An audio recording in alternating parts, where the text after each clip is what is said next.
George Melrod graduated from Harvard University, but he's been a student of the Civil War all of his life. Over the last 30 years, he has written numerous screenplays and has published extensively about art and visual culture. He was the editor of the largest contemporary art magazine in California and the Western U.S. As a fiction writer of the Civil War era, he remains fascinated by the lesser-known characters who played a significant role in the Civil War, whose stories remain largely forgotten. And tonight he's going to tell us about one of those people, John Gibbon, the Iron Man of the Army of the Potomac. George, thank you.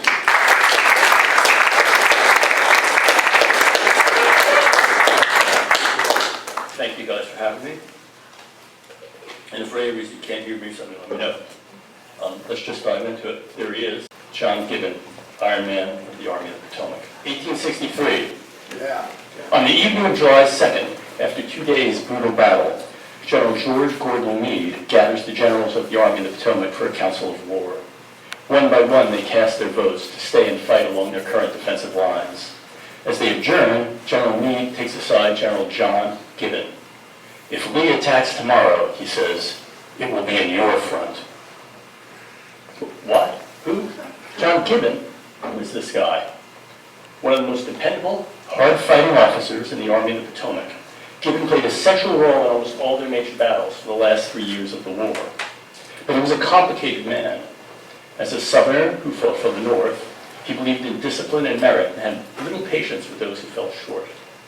Courageous, contentious, and honest to a fault, he nearly derailed his career picking fights with other generals. After the war, he fought with Native Americans, but strongly advocated that they be treated fairly. Lucky for us, he left a very articulate record of his experiences, which I'm happy to draw from, as his extraordinary aide-de-camp named Frank Haskell. You know, not all of the generals who made an impact on the course of the war were necessarily famous or even commanded armies.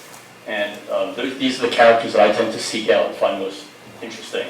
And over the years, one of the names I kept seeing again and again and again at the center of the action was Union General John Gibbon. That's him in the upper left corner. Raised in North Carolina in a family of slaveholders, Gibbon stayed loyal to the Union as the rest of his family aided the Confederacy. During the Civil War, he led the celebrated Iron Brigade, helped repel Pickett's charge at Gettysburg, and was prominent at Appomattox. After the war, he served out west, where he rescued the survivors from Little Bighorn, then fought Chief Joseph of the Nez Perce, and later became his friend. Above all, Gibbon was an extraordinary field general with a famously calm demeanor under fire, who, although he's largely forgotten today, was at the center of so many historic moments. My goal tonight is to give you an idea of how the war and the years afterward looked through Gibbon's own eyes, and in doing so, give a sense of some of the internal politics of the Army of the Potomac, and look at some battles and leaders who you already know through a more personal point of view. The presentation is divided into 3 parts. First, leading up to Gettysburg, then from there to Appomattox. And finally, we'll examine his career after the war, during his years out west and on the Pacific coast. So it's an epic life and a lot of ground to cover, and a lot of fun images in there for you, and I hope I can make it an enjoyable ride. Gibbon's actually born up north, in Philadelphia, in fact. But his family moved to Charlotte, North Carolina when he was a kid, after his father got a job there working for the U.S. Mint. They were raised as Southerners. His family owned slaves. He attended West Point, but had a discipline problem and was forced to repeat a year. Whatever he did to address this unspoken problem clearly worked, because for the rest of his career, Gibbon's sense of discipline was his defining quality as an officer. He graduated in 1847 alongside Ambrose Burnside, A.P. Hill, and close friend Henry Heth, pictured here. And by the way, as was mentioned just 2 minutes earlier, the previous class of 1846, which Gibbon was initially a part of, is considered one of the finest in the history of West Point, and included future Union Generals George McClellan, Jesse Reno, Darius Couch, and Confederates Stonewall Jackson, George Pickett, and Cadmus Wilcox. So these are all people he knew very well. Gibbon doesn't fight in Mexico, but when he graduates, he goes to Florida to fight Seminole Indians from 1848 to 1850. where he finds a mentor in Captain John F. Casey. As the Seminoles' emigration agent, Casey had earned the Indians' trust for his integrity. As Gibbon later wrote, he never deceived them, never told them a lie, never made a promise he did not fulfill. While in Florida, Gibbon also meets George Meade, then a rain-soaked young officer, marking the start of a friendship that will significantly impact his career. In the 1850s, he returns to West Point as an artillery instructor, where he marries Frances Fanny Mole in 1855.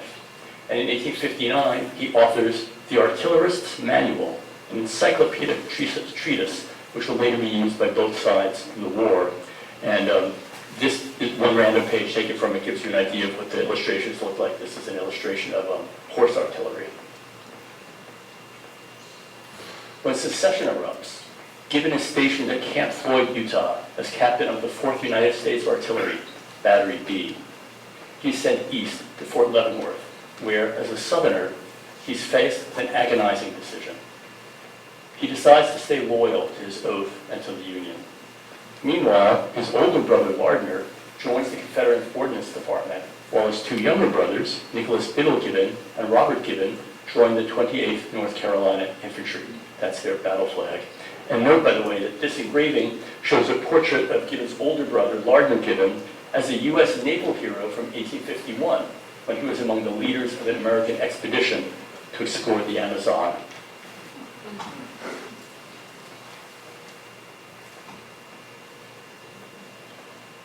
When the war begins in 1861, he's assigned to be Irwin McDowell's chief of artillery. But like many officers, he aspires to active field command. It takes a full year, but in May of 1862, he's given command of King's Wisconsin Brigade, 4 regiments of Western troops assigned to the Army of the Potomac, the 2nd Wisconsin, 6th Wisconsin, 7th Wisconsin, and 19th Indiana, along with his own artillery unit, Battery B of the 4th U.S. Artillery. A 5th Western Regiment, the 24th Michigan, would later join after Gibbon left. Initially, his troops disliked their new commander, seeing him as an artillery officer put in charge of infantry and a Southerner in the Army of the North. But being a disciplinarian, an overall tough ass, which he was, Gibbon goes about whipping his brigade into shape. To engender a sense of distinctive brigade identity, he gives them their distinctive black party hats, which becomes their signature, with white leggings for their uniforms, as illustrated by this gentleman. And he institutes a new system of punishments and rewards, the punishments being something along the lines of being forced to stand at attention on a barrel for several hours, and the rewards being day passes that are distributed to the best soldiers in each company. And the white leggings weren't popular, and one day his troops pull a prank on him, and he awakens to find that they've dressed his horse in white leggings. And they were gone within a year. The Black Hat Brigade's trial by fire comes at the Battle of Brawner Farm on August 28, 1862, on the eve of Second Bull Run. Nearly alone, his troops hold off Stonewall Jackson's entire division until nightfall. That's 3 to 4 times as many men and Stonewall Jackson. The losses are severe, a third of their men. But from then on, instead of talking down to them, Gibbon calls them, "Brigade, I have the honor to command." 2 days later, on August 30th, near the end of the Second Battle of Bull Run, the Black Hat Brigade once again performs laudably, anchoring the Union line and shifting fronts to meet repeated Confederate assaults from either side to give the defeated Union Army time to make an orderly withdrawal. The Army's rear guard is Colonel Edward Bragg's 6th Wisconsin. And I say note, try to remember this guy's face. This is Colonel Edward Bragg, and he shows up toward the end of our presentation as well. In 1862, Lincoln visits the Army of the Potomac headquarters and is introduced to Gibbon. He makes a joke about confusing him with the historical writer Edward Gibbon, asking, "Are you the Gibbon who wrote The Decline and Fall of the Roman Empire?" And Gibbon says, no, he's the author of the artillerist manual, and he can't get any interest from the War Department. And Lincoln laughingly promises to look into it. On September 14th, 1862, Gibbon's troops fight a fierce battle on steep terrain at Turner's Gap in the Battle of South Mountain. His opponent, Confederate General Daniel Harvey Hill, is in fact an old friend. Back in 1848, Gibbon and his brother Lardner were the best men at Hill's wedding. Watching Gibbon's troops as they ascend the slope, along with 1st Corps General Joseph Hooker, General McClellan supposedly exclaims, "Look at those men, they must be made of iron." To which Hooker replies, "By God, they are made of iron." And their nickname, the Iron Brigade, is officially born. 3 days later at Antietam, the Iron Brigade sees fiery action in the cornfield. As Gibbon wrote, "Bullets, shot, and shell whistled and screamed around us, and the 6 Napoleon guns of Battery B hurled forth destruction in double rounds of canister as the enemy rushed forward to capture the guns. Seeing that his artillery crew were firing too high due to an errant elevating screw, Gibbon himself dismounts his horse to help man the battery. The piles of dead on the Sharpsburg and Hagerstown Turnpike were frightful," Major Rufus Dawes of the 6th Wisconsin later recalled. While after Antietam, Gibbon writes his wife Fanny, "I'm as tired of this horrible war as you are, and be perfectly willing never to see another battlefield." I think, by the way, this is a nice, relatively contemporary painting by the artist Keith Rocco of Gibbon at Antietam. This scene depicts the Iron Brigade in the cornfield at Antietam. It's a diorama from the Wisconsin Veterans Museum. So, would want to be on the business side of those guys' rifle barrage. In November 1862, John Reynolds takes over 1st Corps and offers Gibbon a promotion to divisional command. Despite his sadness at relinquishing command of the Iron Brigade, he accepts it. He takes his aide, Lieutenant Frank Haskell of the 6th Wisconsin, with him. In 6 months, he's turned it into one of the top brigades in the Army. As Gibbon later recalled in his memoirs, "The night of November 4th was a sad one to me, for the next morning I was to be separated, not only from my gallant little brigade, but from my own battery, which usually accompanied the brigade into battle. In the two united, I had the most implicit confidence, always knowing I could depend on them." When Gibbon learns who is chosen to replace him to lead the Iron Brigade, Indiana General Solomon Meredith, who hadn't even fought with him at Antietam, he goes to General Hooker to complain. "In despair, I rode to General Hooker's headquarters and was greeted by him in his usual candid, pleasant manner. I laid the case before him, frankly telling him why I did not want this brigadier general to have command of my own brigade, the character of the troops composing which he well knew, asking to assign him elsewhere, where he could do as little harm as possible. To this he objected, and yet evidently he had no better opinion of the officer than I had. Finally, in a moment of frankness, he admitted that the officer had so many strong friends that he could not resist their solicitations. I now insisted that as he was responsible for the creation of an incompetent officer, he ought in justice to apply for and keep him in his own command.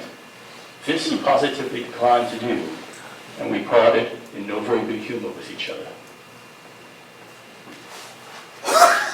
Fredericksburg, that December, following his classmate Ambrose Burnside's disastrous plans, Gibbon's troops attacked the rebel lines on Prospect Hill to support Meade's breakthrough over terrain that came to be called the Slaughter Pen.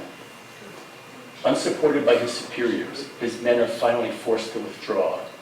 During the battle, Gibbon's aide, Frank Haskell, is conspicuous in his courage, exposing himself to fire, riding all around the field to deliver messages.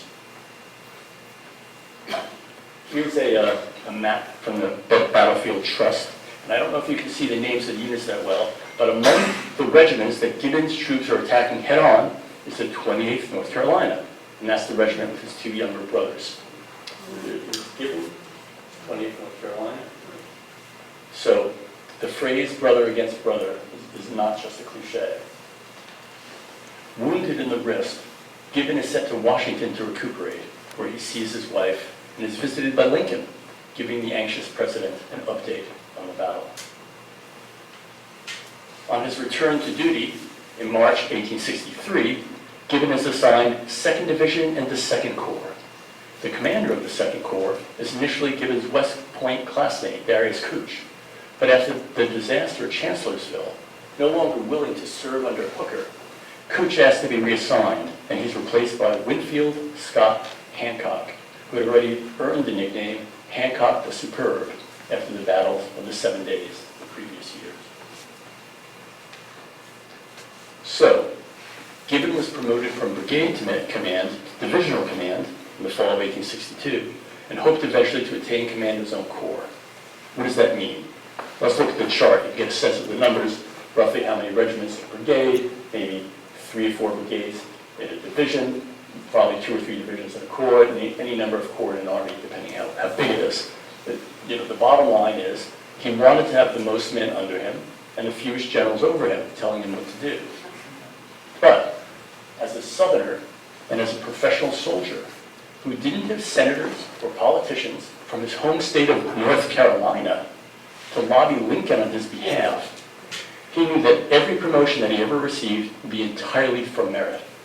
So he believed strongly in the merit system, and frankly, he expected that same sort of discipline from those under him. Going over the rosters beneath him, the roster of officers beneath him, Gibbon begins to clean house.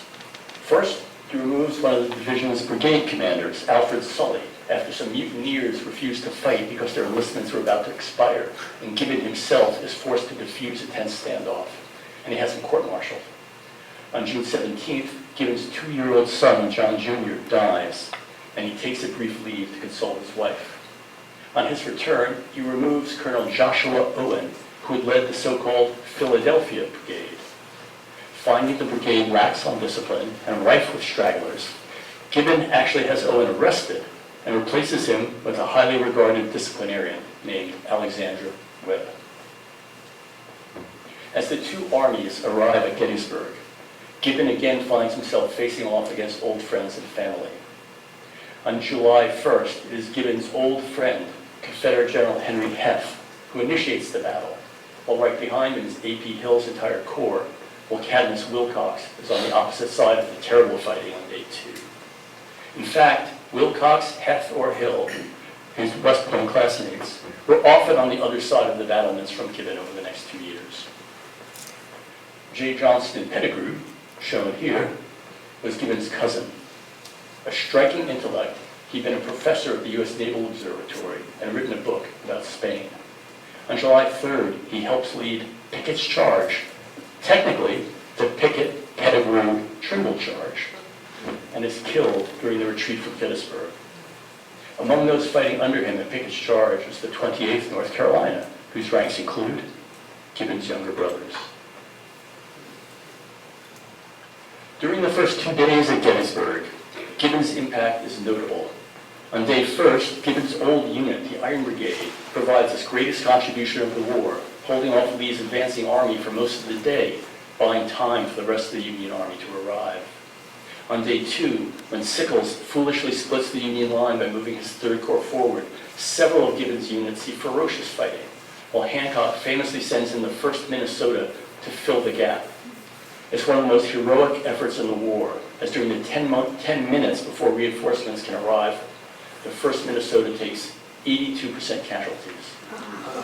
That means this jaunty young soldier from the 1st Minnesota, shown here, would have had a 4 to 5 chance of being killed or wounded. With Reynolds killed, Hancock takes temporary command of the forward wing of the Army and gives provisional command of the 2nd Corps to Gibbon. It's his first taste of Corps command. On the evening of July 2nd, after 2 days of brutal battle, General Meade calls for a council of war. One by one, his generals cast their votes to stay and fight and await Confederate attack. As their junior officer, Gibbon speaks first, recommending that they adjust their position as need be, remain in place to await attack, and above all, do not retreat. As the meeting adjourns, General Meade calmly takes Gibbon aside. "If Lee attacks tomorrow," he says, "it will be in your front." Surprised, Gibbon asks why, and Meade replies, "Because he's already attacked us on both flanks, and now he'll try the center." Gibbon recalls, "I expressed a hope that he would, and told Meade with confidence that if he did, we would defeat him." I love this painting, by the way, which just gives a sense of the mood in that famous Council of War. I'm sure many of you guys can identify everybody in the scene, but for the record, that's Meade standing in the center. That's Hancock on the far left. That's Birney, who will be a major figure here too. And that's Gibbon on the far right with the rusty red beard holding a cup of coffee. On the morning of July 3rd, anticipating a dreadful battle yet to come, Gibbon jots off a quick note to his wife. "Headquarters, near Gettysburg, July 3rd, 1863, 10:30 a.m. My darling Mama, we had a great battle yesterday, commencing at 4 p.m. and continued long after dark. The enemy attacked us, and after the hardest fighting I've seen, were repulsed at all points. Today there's been more or less artillery and picket firing going on, but no general fight, and both armies are tired enough to remain quiet for some hour longer. We can wait longer than the rebels, and I hope, before many hours are over, Lee's army will be so disabled as to render any further harm in this part of the country impossible. God has been good in one respect, dear Mama, in protecting me from so many dangers. Both Reynolds and Weed were killed, the latter yesterday. Kiss the dear children for me, and write often. Yours ever, J.G."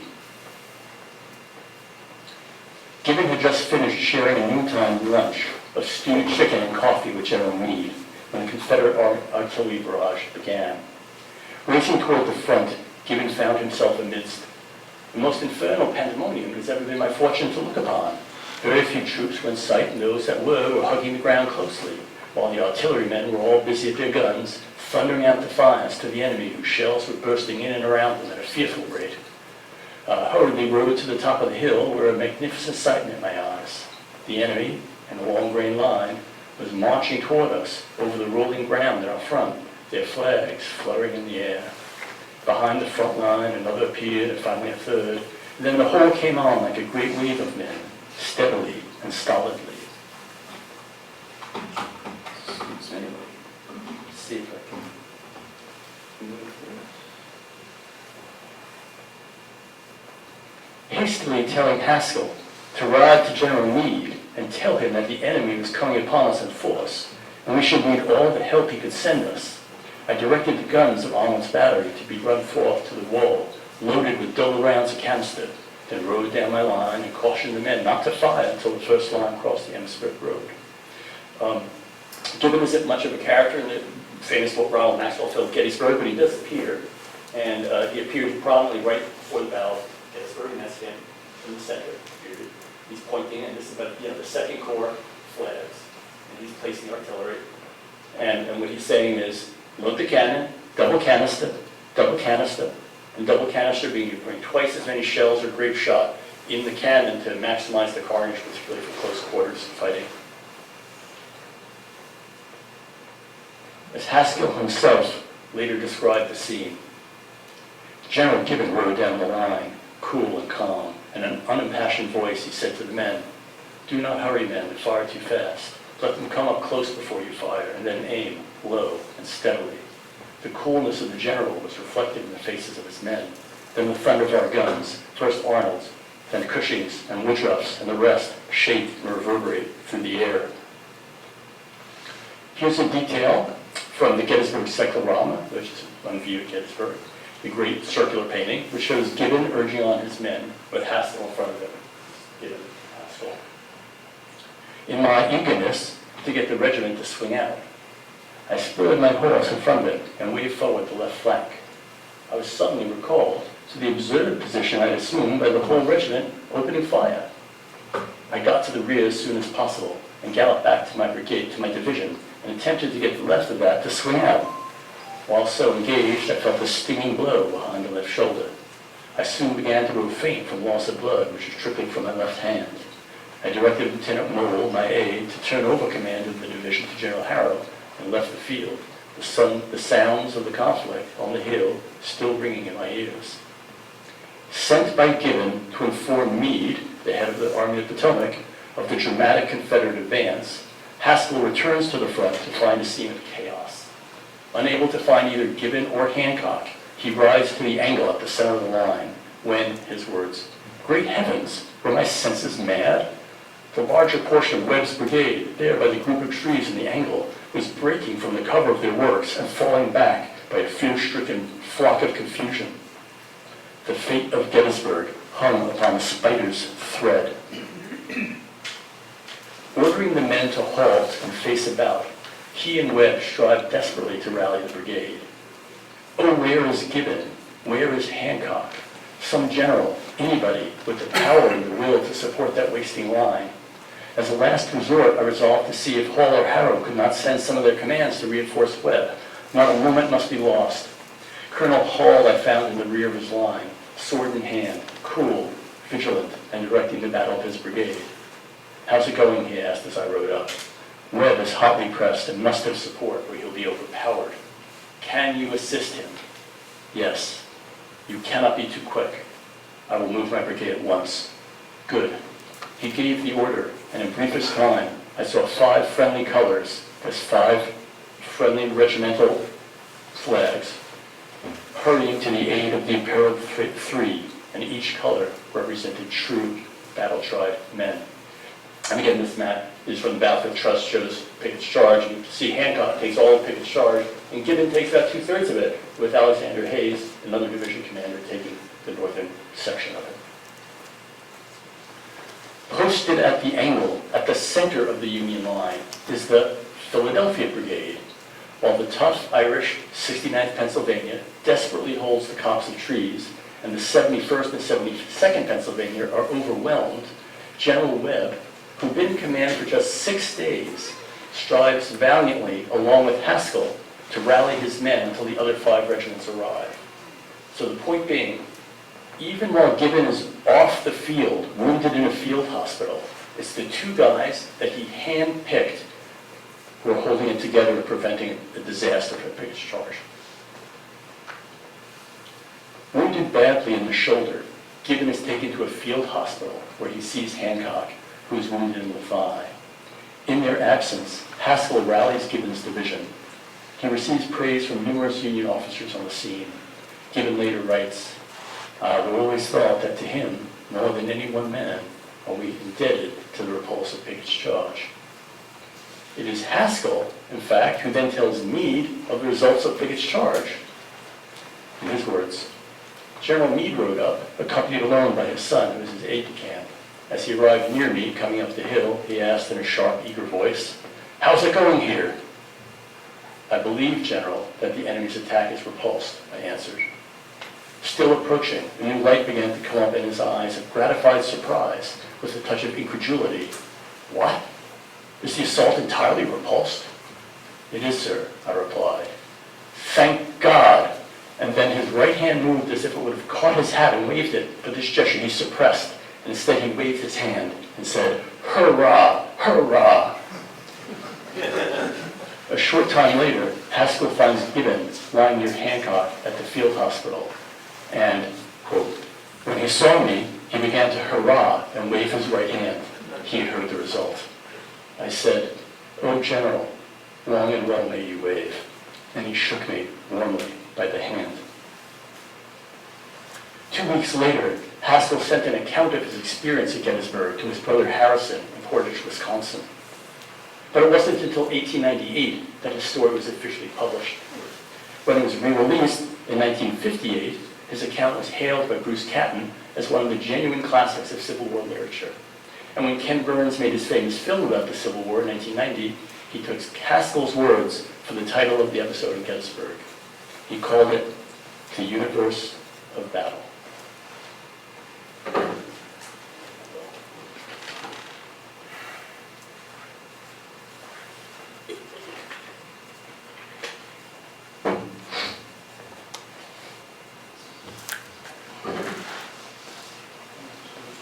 So, During his convalescence, Gibbon actually returns to Gettysburg to attend the dedication of the new National Cemetery on November 19, 1863.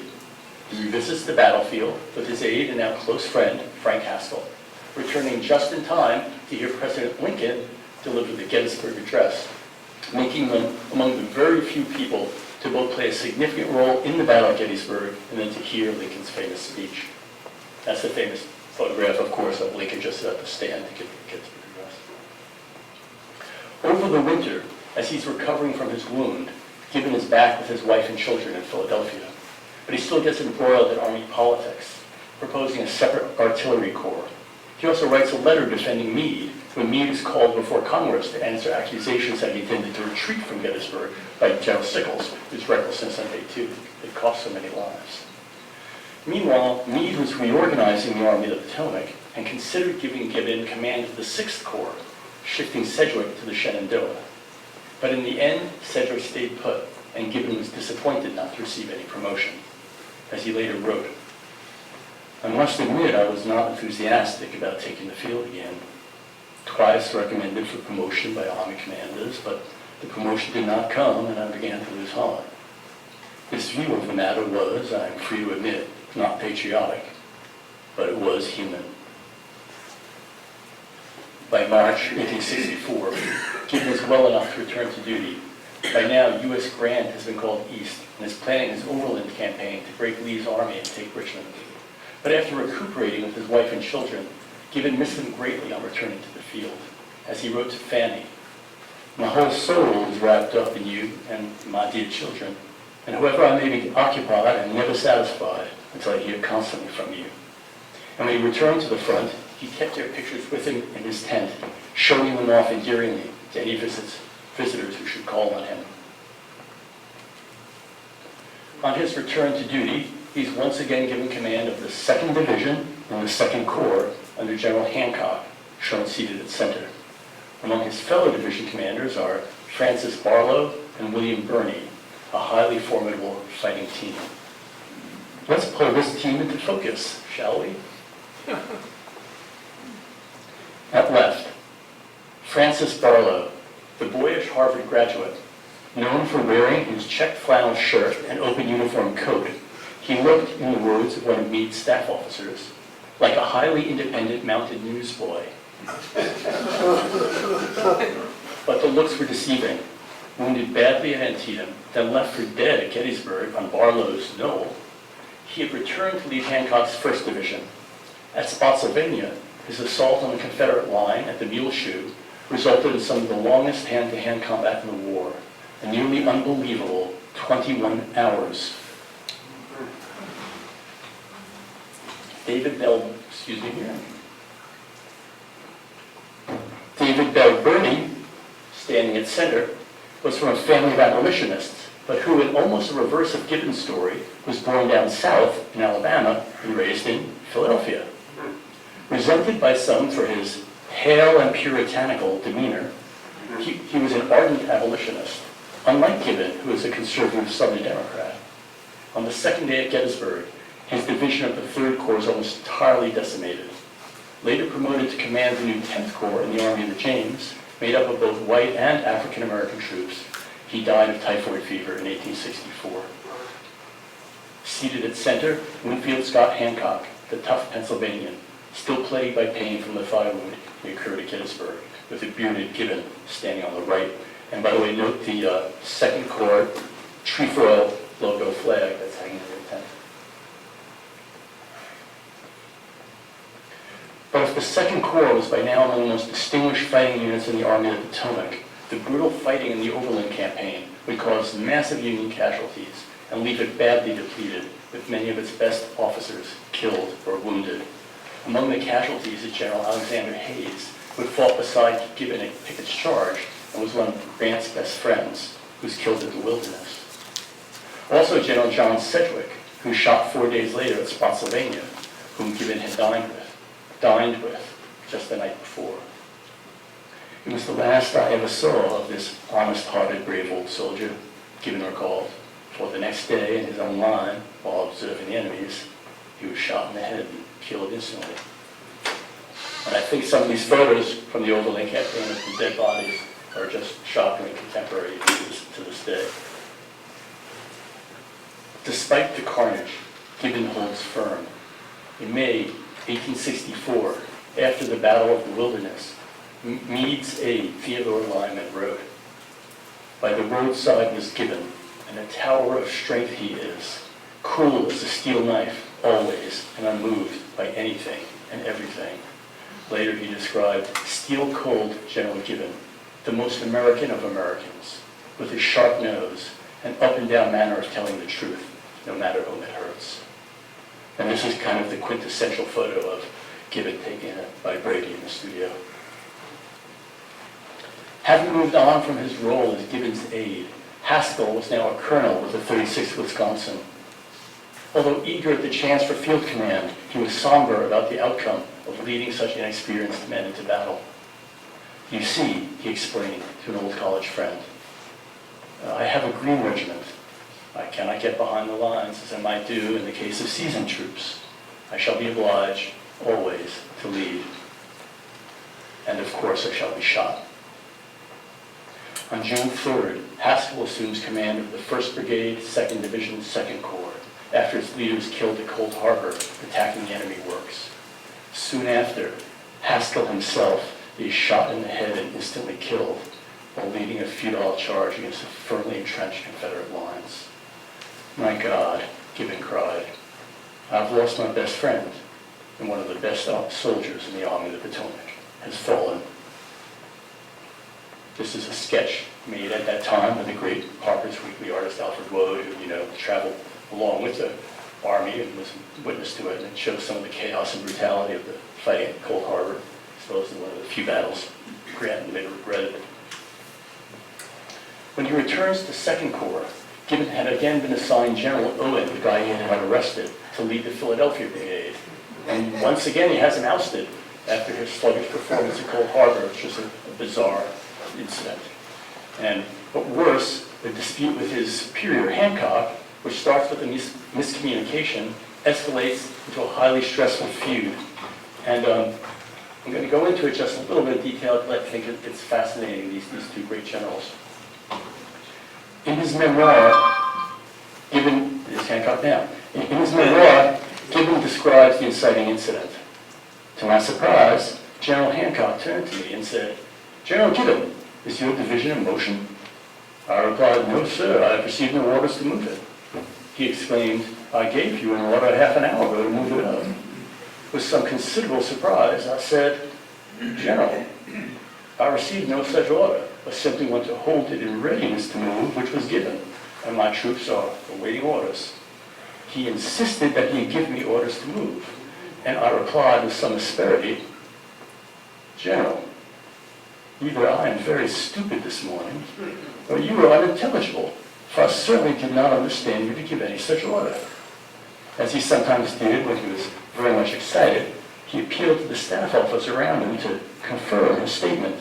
And the officer, in fact, confirms that the order was for Gibbon to hold his troops in readiness to move. Excuse me, let me scroll down here. And the next day, where can I find my mouse? And the next day, Gibbon is talking with General Sheridan and several other officers when he hears an angry voice call out, "Is General Gibbon here?" Looking up, I saw General Hancock approaching on horseback, evidently under considerable excitement. I got up and announced my presence when he called out with an oath to know who had laid out my line. I replied that I had, when he said in a loud tone that he would be ashamed of any officer who would make any such line. Very much mortified, I replied as calmly as I could that I was perfectly satisfied with the line and did not know where it was defective. "Get on your horse," he exclaimed, "and I will show you where it is defective."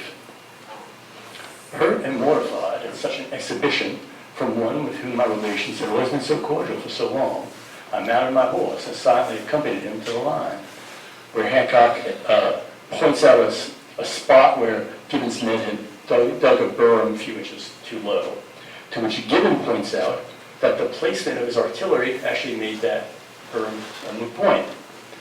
"I will give the enemy odds if he will attack here," Gibbon says, for he will be defeated. This staggered him, and after some hesitation he said, "Well, I will hold you responsible for your line and everything that may happen here." I replied, "General, I am perfectly willing to be held so responsible. I regret you had not come to that decision before insulting me in such a way before half a dozen general officers of the Army." With some contrition, he acknowledged that he had been too hasty and said he would ride back and make a suitable apology. And I heard afterwards that he had done so. But the relations between General Hancock and myself never afterward resumed the cordiality which formerly existed. On August 25th, Hancock's Corps and Gibbon's division suffered their worst loss at Reams Station. While attempting to demolish the Petersburg Railroad, their lines are overrun, and they lose over 600 men and 1,700 captured. The loss leaves Second Corps devastated, and Gibbon and Hancock deeply demoralized. And by the way, if you can see the map, once again, it's his best friend, Heth, opposing him. Afterward, Gibbon writes his wife, Fanny, "It was a severe and terrible battle, and a mortifying one for the Second Corps, which is beginning to feel pretty well used up. I had some pretty narrow escapes, and thought more than once I had seen you for the last time, and I'm sure you can imagine what a bitter thought that was to me." Realizing his cherished division is no longer an effective fighting unit, and with a heavy heart, Gibbon writes Hancock to suggest that his division be broken up and consolidated for the good of the Corps. A few hours later, he receives Hancock's curt written reply, stating that perhaps I should give up command of my division. Upset and insulted, Gibbon writes back asking to be relieved of duty. Angrily, Hancock summons him to his Corps headquarters, then says he doesn't have time for him and that Gibbon should withdraw his application to be relieved. Gibbon says that he was summoned by Hancock and that after the insult he had offered me, I had but one course to pursue in the matter, and Hancock storms off. That night, he sent for me again, and going to his room, I found him in a much more calm and much more pleasant humor. Being seated, we commenced a discussion of the subject in a cool, quiet way. Going over the matter of reorganizing the Corps, he finally reached my application to be relieved from duty, saying it was a bad time to make such an application, that people would say that I was trying to desert a sinking ship, and their reputation would not stand such an imputation. I told him that what people said would have no influence on me whatsoever. If my reputation could not stand, then it would have to fall, and that as he had told me in plain terms, I no longer had his confidence as a commander. I could do nothing else but to be relieved.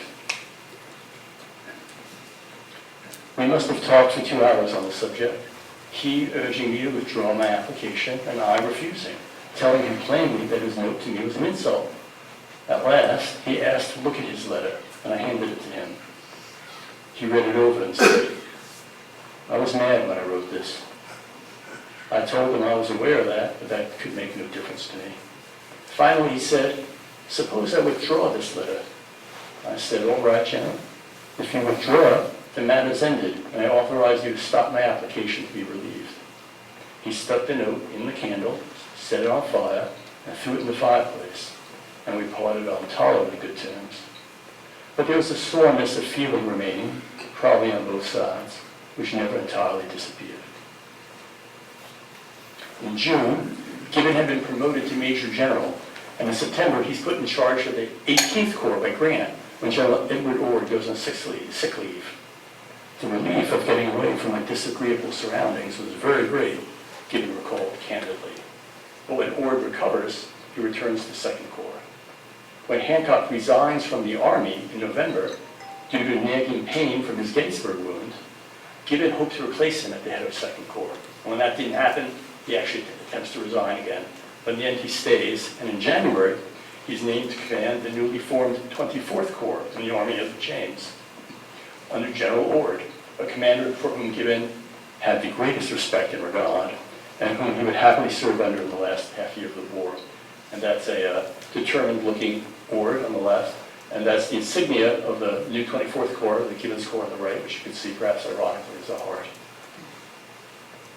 Gibbon led his 24th Corps in the siege of Petersburg, culminating April 2nd, 1865, at the Battle of Fort Gregg. This was one of those awful battles where the Union troops repeatedly surged over the walls of the fort and were mowed down until at last, on the third or fourth wave, they overwhelmed the Confederate defenders. The defeat spurs Lee to finally abandon Richmond, which he does that night. After the victory, Gibbon presented a Golden Eagle flagstaff to the troops of the 12th West Virginia, who delivered the breakthrough. And, for what it's worth, Fort Gregg is also notable as the one battle that Gibbon had really won by himself rather than as a subordinate officer, which must have been very meaningful to him, and was a significant one. And also, by the way, when I was looking online for an image of a Golden Eagle flagstaff for this presentation, I found this picture of the actual flagstaff that Gibbon gave the men of the 12th West Virginia to thank them, and I thought that was pretty cool. With Ord, Gibbon plays a notable role in cutting off the retreat of Lee's army as they attempt to flee into central Virginia. On April 7th, 1865, he and Ord meet with Grant at his headquarters at Farmville, Virginia. That evening, General Ord and I called upon General Grant in his room at the hotel, where the situation of affairs was freely discussed. In the course of the conversation, General Grant remarked in his quiet way, "I have a great mind to summon Lee to surrender." I suspect he'd already made up his mind to do so, and the idea struck me as peculiarly appropriate. I earnestly expressed my hope that General Grant would take the proposed step. And 2 days later, on April 9th, they meet at Appomattox. And that's, you can see, of course, that is Grant and Lee, and that's Gibbon on the far left of that scene. And that is me, and that's Ord on the far right. On April 10th, the next day, Gibbon was one of 3 Union peace commissioners chosen to negotiate the terms for the surrender of Lee's army. They convened in the same place that Grant and Lee shook hands and signed their document using Gibbon's own camp table that he had taken with him for the 3 years of his service, which he subsequently had inscribed with the names of all the peace commissioners, and which is now on view at the Appomattox National Park Visitor Center. Over the next few days, Gibbon sets up a printing press at the nearby Clover Hill Tavern and prints nearly 30,000 paroles, I think it's literally like 28,500, for soldiers of the defeated Army of Northern Virginia. And they ran them off on these presses, and they're still up on view at Appomattox, and they hung them up on laundry lines for the ink to dry, about 3 or 4 of them to a page. There's a story in his memoir about running into Confederate General Henry Wise shortly after Appomattox, who had come out of a building to see that a Union soldier had stolen his horse. And using his printed parole, he shames the soldier into returning his horse to him. And Gibbon takes pride in the fact that the system that they devised to protect the surrendered Confederates was working as it was intended.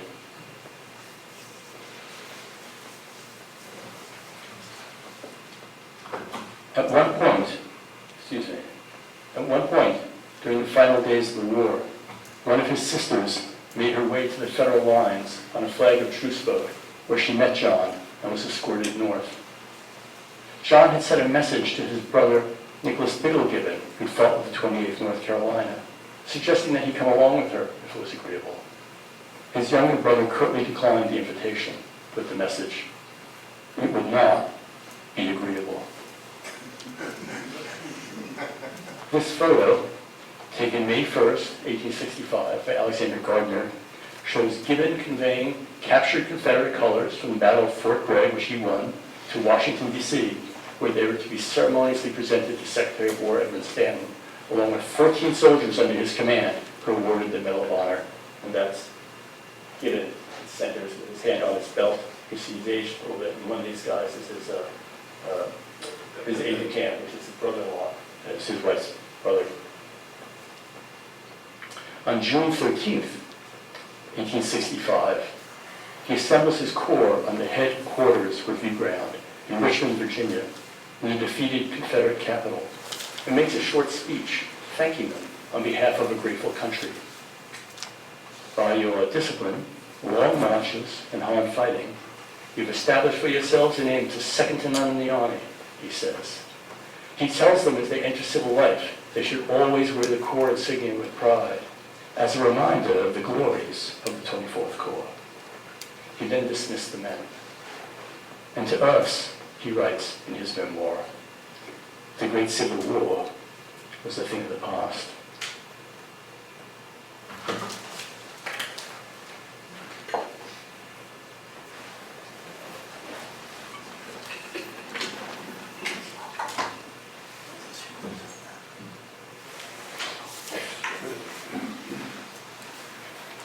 So, after the war ends, Gibbon stays in the Army, where he reverts back to his rank in the regular Army of Colonel.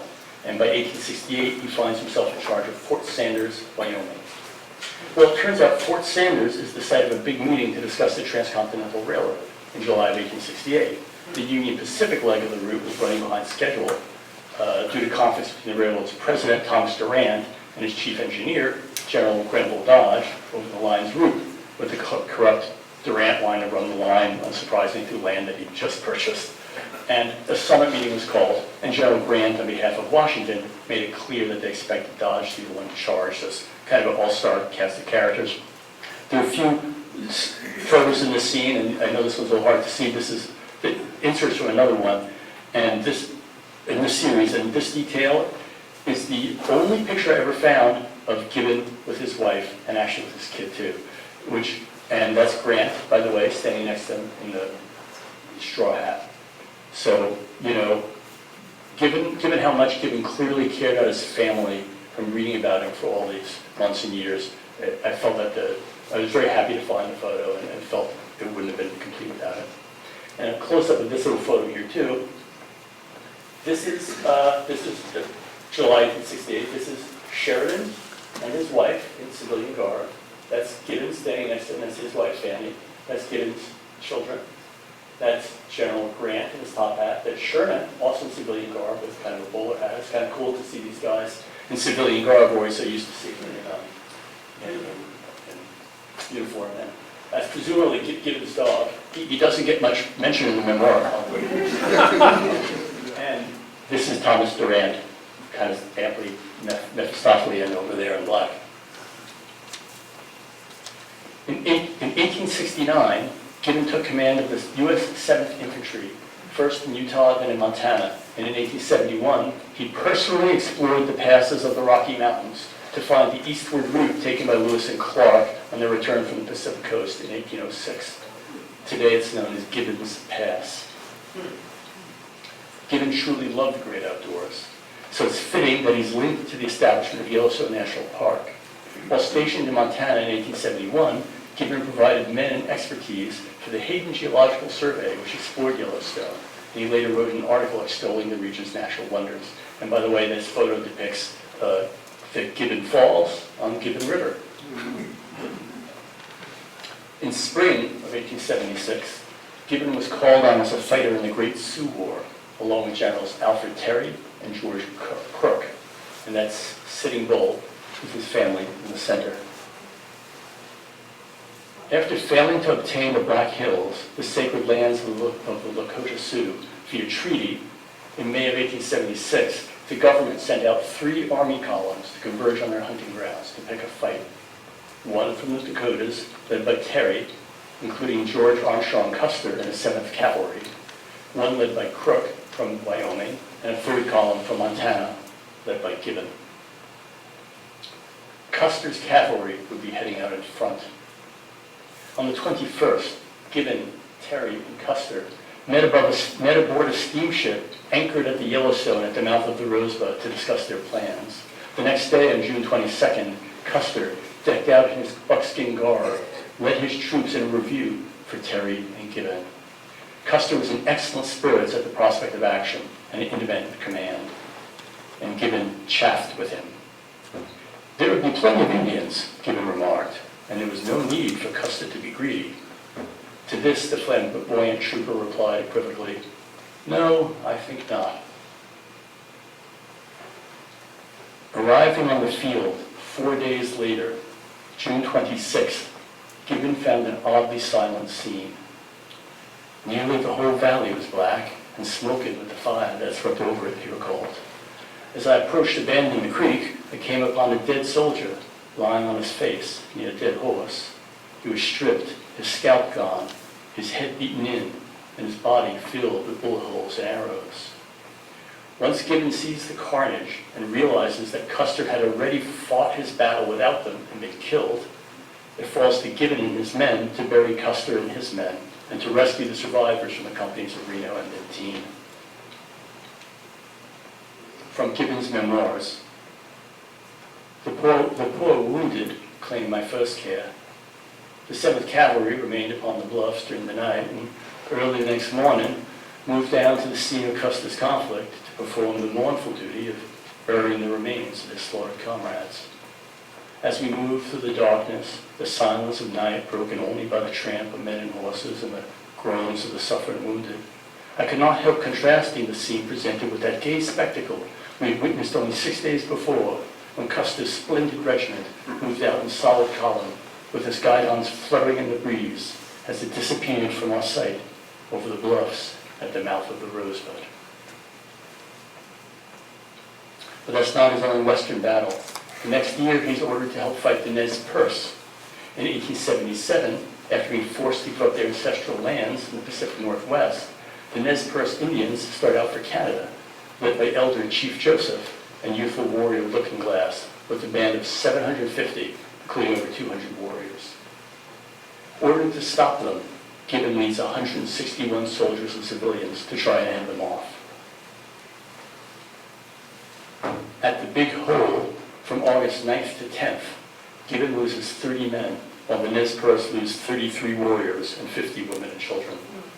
Gibbon is forced to retreat overnight into the hills until the Nez Perce withdrew and General Howard could come to their aid.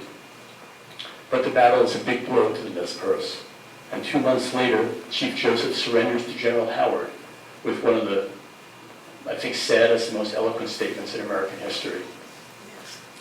"Hear me, my chiefs. I am tired. My heart is sick and sad. From where the sun now stands, I will fight no more, forever." After their surrender, the Nez Perce were sent to a reservation in Oklahoma, 1,000 miles from their native lands in Oregon, Washington, and Idaho, where they spend the next 7 years. But Gibbon, along with Generals Howard and Miles, lobbies forcefully on their behalf to ensure that they're finally given a reservation in the Pacific Northwest. In 1881, in response to a government competition, Gibbon submits an essay on Our Indian Question, and it wins first prize. In it, he writes, "The Indian, although a savage, is still a man with quite as much instinctive sense of right and wrong as a white man. He argues this way: the white man has come to my country and taken away everything which formerly belonged to me. He even drives off and destroys the game which the Great Spirit gave me to subsist on. He owes me something for this, but he refuses to pay." How would we feel? How would we act if our country were overrun and wrested from us by another race, he asked? If our lands were bought with promises to pay which were never fulfilled? If certain other portions of land were guaranteed to us by solemn treaty, and these treaties were recklessly violated as soon as precious metals were found upon the land, or for any other reason that the other race wanted it? And separately, in formally addressing a panel of Congress, Gibbon stated, "There's no question in my mind that the Indians on this continent are the worst abused people on the face of the globe. Under the present system, they are cheated, defrauded, and encroached upon in such a way that sooner or later, every peaceful tribe on this continent will turn hostile." After reading an account of the Battle of the Wilderness, based from reports by Hancock that implied Gibbon did not act on a supposed order to attack that Gibbon never received, Gibbon solicits letters from former Army colleagues to set them straight. Hancock had in fact run for president in 1880 and lost to Garfield, so their feud continued all these years later. Reviewing the episode in his memoir, Gibbon wrote, "All these details may appear trivial and unimportant to a reader, but to me they are of the utmost gravity and importance, for they involve a charge in regard to which every soldier must necessarily be sensitive. But the fact is, Gibbon had a tendency to pick fights with superiors if he felt that he was wrong, although I get the sense he usually was. And he also picked fights with Pope and McDowell, by the way, who were also serving out west.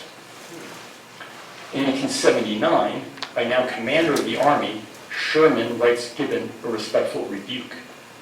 Dear Gibbon, yours of June 4th is received, and I am glad you disclaim any want of personal respect to the President, that's Grant, the President, and myself, for trying to discourage the bad habit of preferring charges against prominent officers for perjury and falsehood growing out of transactions in the Civil War. I don't want to admonish you or any officer of your age and rank, but I do think it hard, when I'm doing my best to advance the interest of all on the frontier, that you should accuse me of being negligent of the honor of our profession. I have always regarded you as one of our best officers, always to be relied on in an emergency, and will ever be glad to hear from you, especially in a pleasant strain instead of one of complaint. Truly your friend, W.T. Sherman. Gibbon himself was at least aware of his propensity, as he wrote in his memoirs, somewhat ruefully, quoting an old adage, "The war is over, but the fighting has only begun." Despite his contentiousness, his strong record of reliability ultimately did win him the promotion that he sought. After another general retires, General Edward Bragg, who had served under him in the Iron Brigade and is now chairman of the Committee of Military Affairs in the House of Representatives, leads a campaign for Gibbon's promotion, and he officially becomes Brigadier General in 1885. I love this photo of the old brigadier, of the old generals of the Iron Brigade. And please note that this guy standing here is that guy I pointed out at the beginning with black hair that led the 6th Wisconsin during the Battle of Second Bull Run. And that's Gibbon, of course, on the right. In 1885, Gibbon is named commander of the Department of the Columbia, Oregon, in Fort Vancouver on the Columbia River, just north of the bustling young city of Portland, where he lived with his family for the next 10 years. No longer the dusty frontier outposts where he'd been used to. In fact, the year Gibbon moved in, a fancy new telephone system was installed, linking the officers' quarters to the officers' headquarters in Portland. Just in case anyone thought that African Americans and Native Americans were the only ones to suffer racial violence, in February of 1886, in the wake of the Chinese Exclusion Act, riots break out against the Chinese in Seattle by angry white workers aiming to expel them to China. After the governor declares martial law, Gibbon sends in troops and restores the peace. It's a little forgotten, ugly episode. In 1888, Portland opened a cyclorama depicting the Battle of Gettysburg in glorious 360 degrees, in which Gibbon is featured prominently. During the 1870s and 80s, cycloramas are kind of like the IMAX of the era. And Paul for the Potomac created 4 copies of his famous Gettysburg cyclorama that toured Boston, Brooklyn, Philadelphia, and Chicago. Meanwhile, a separate team of artists in Chicago created a suspiciously similar painting for the city of Portland that was dedicated to much fanfare on the 25th anniversary of the battle. And by the way, here, this is I think from about 1900, but you can see the cyclorama building still in the young city's center. This is a cross-section of what a cyclorama would look like. You'd stand in the middle and the painting is surrounding you. It's gigantic. And that's, again, Gibbon and Haskell.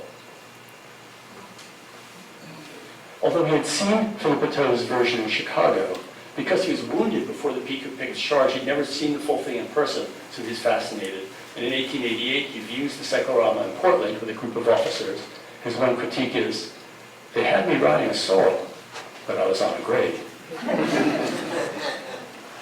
In 1889, Gibbon visits the Nez Perce at Lake Chelan to help with their transition to their new life on the Colville Reservation. Chief Joseph seeks him out and tells him about the struggles, the Numipu'u, which is what the Nez Perce call themselves, the struggles that they face. Among them, dissenters were undermining Joseph's leadership, pulling up stakes marking property lines, killing cattle. Gibbon has the main agitator detected and arrested, and writes Joseph a letter endorsing his character that allows him to travel more freely. And they begin an unlikely friendship. And I think this is a wonderful photo of an older Chief Joseph and General Gibbon seated together at the reservation. Gibbon continues to aid the Nez Perce, sending them winter clothes and other needed supplies, and invites Chief Joseph to visit him at Fort Vancouver, where he dined frequently with the officers and their wives. And Gibbon writes how quickly Joseph learned to use a knife and fork, quote unquote, like any white diner, and became popular with the officers' families and their children. The two spent many hours discussing the plight of the Numipu'u and going over the Battle of the Big Hole. Gibbon's nephew, C.E. Wood, later spent 2 summers visiting Joseph and wrote a book about his experience. And Gibbon took Joseph on several trips to Portland, and on one of them he takes him to see the Gettysburg cyclorama. Standing amidst the massive painting of the great Civil War battle, the 2 old warriors stood in silence. Then Chief Joseph said that the cyclorama proved that it was true what his father told him, that when the white men got mad and fought among themselves, they kept it up until they made a lake of blood.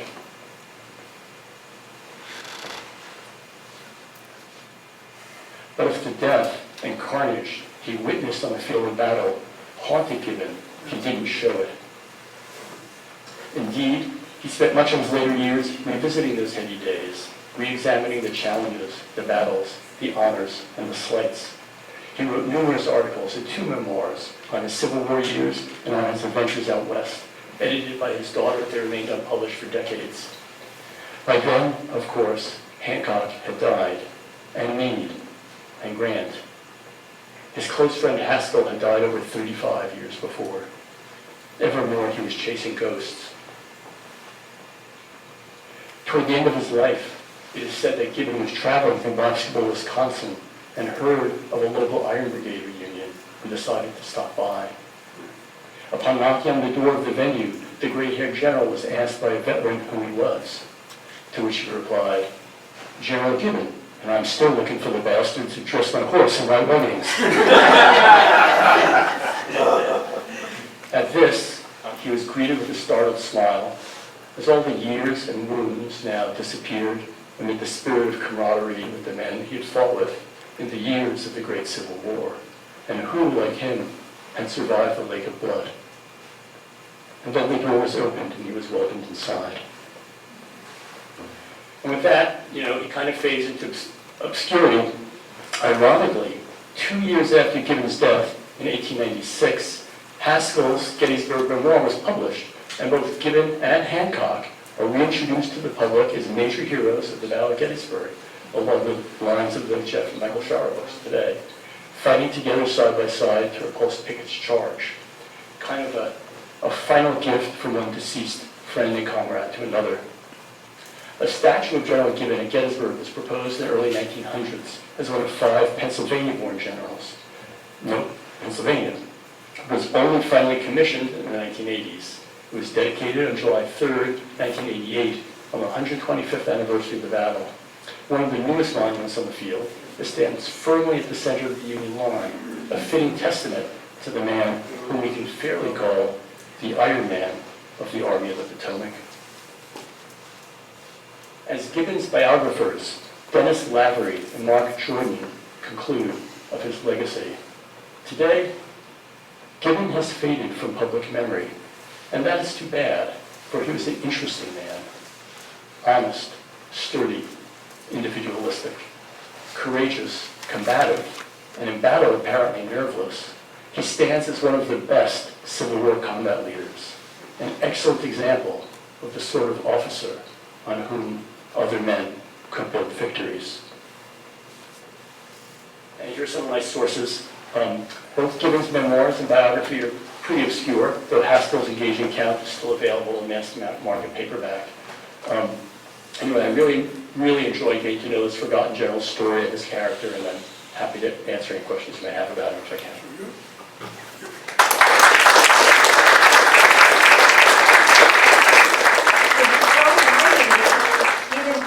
About how he felt being a Southerner and how he felt about his decision to remain loyal, like the personal family stuff that did he ever get back with his family after the war or not? Well, those are great questions, honestly.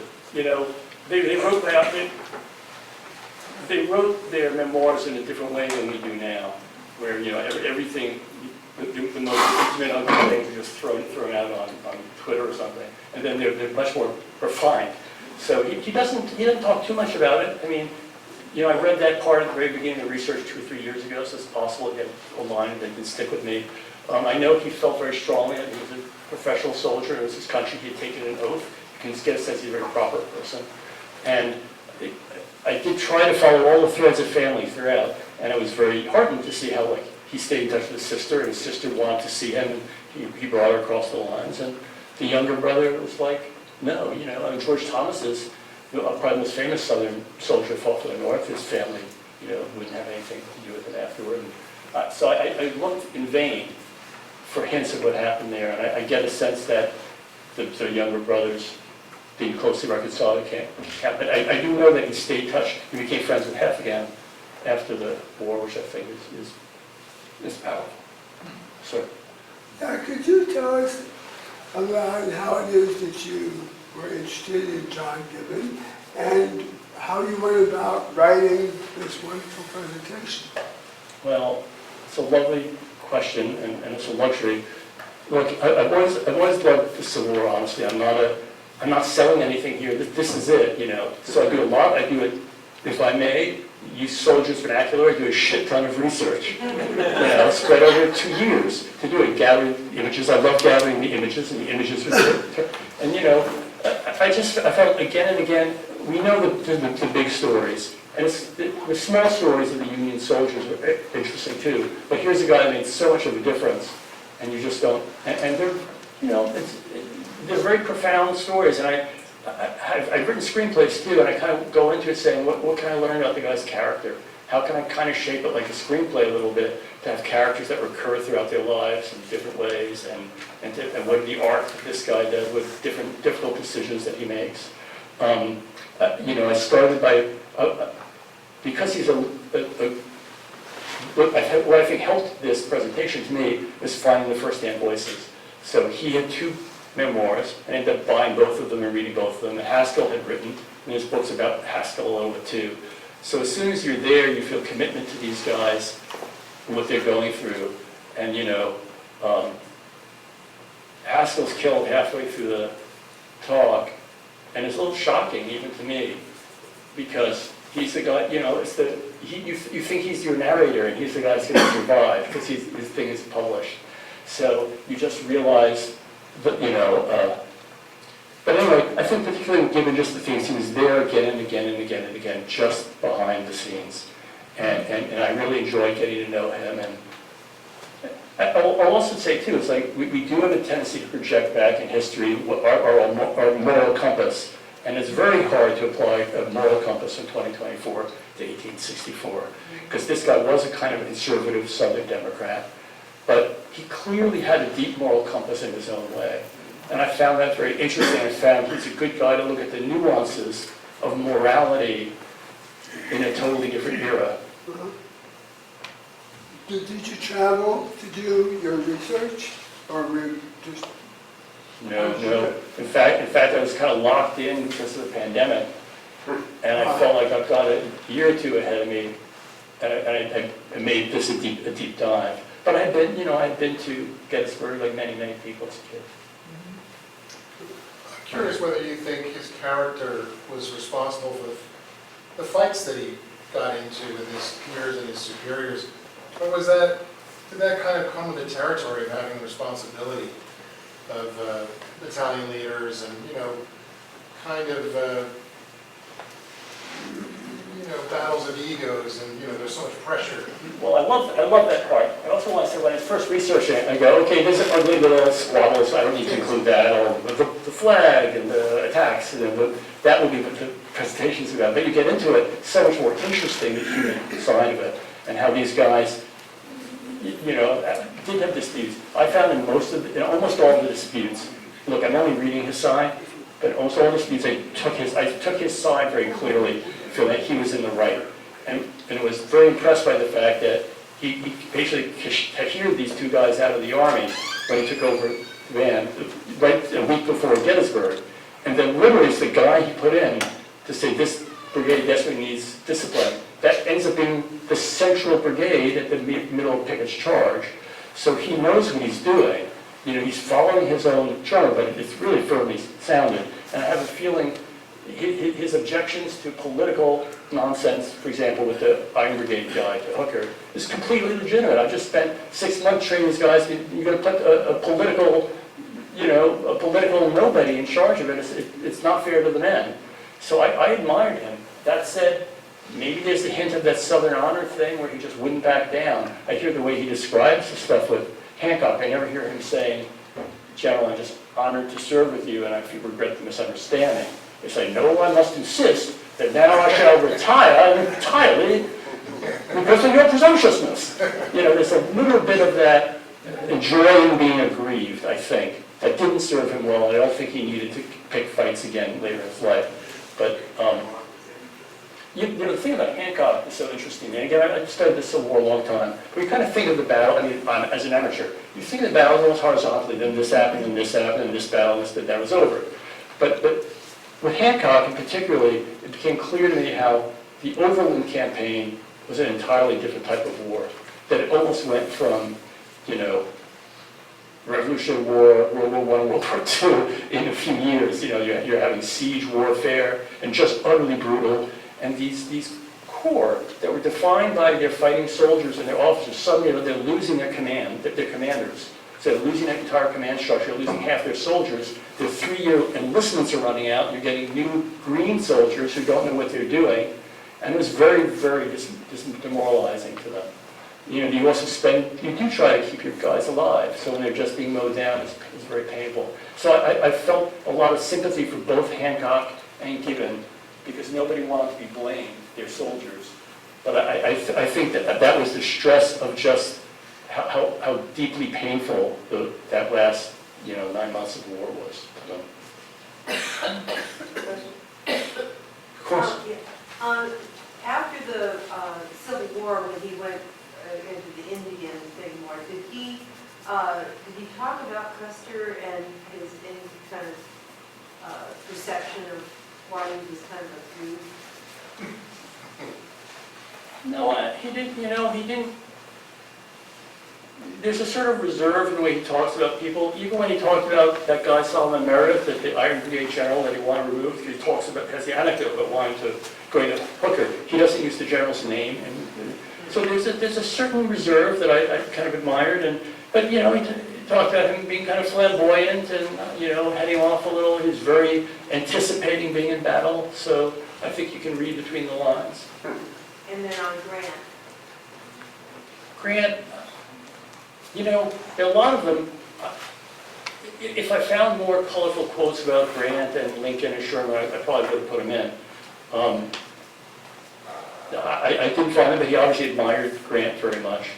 And I thought it was cool that he moved from being a total outsider to being the ultimate insider by the end of the war by being a confidant of Grant, being chosen by Grant to be one of the people to negotiate the terms. Because Grant and Lee are basically shaking hands, go, okay, let's do this thing.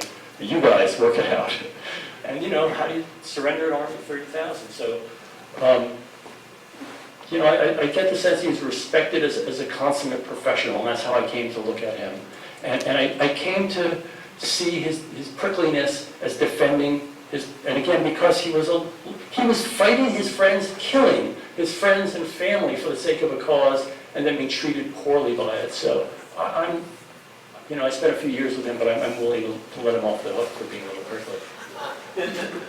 Do you think that Grant chose him because he was from the South and that he and Lee might have, resonate with each other? You mean as a commissioner? Right, when he was negotiating I think that's a very, very sharp, astute point. I mean, I hadn't thought of it, but I think that's certainly possible. I mean, it wasn't with Lee. I think it was Longstreet, Gordon, and a guy named Pendleton were the ones from the South. And it was the young Wesley Merritt and a guy named Charles Griffin, who I don't know as much about. But I think, first of all, as a Southerner, I'm sure that would help let them know we're in this together again. We're still one country. And I also think he's such a clear-headed pragmatist that he's not going to be swayed by sentiment or whatever. I think so. It seemed like a good match. Yeah.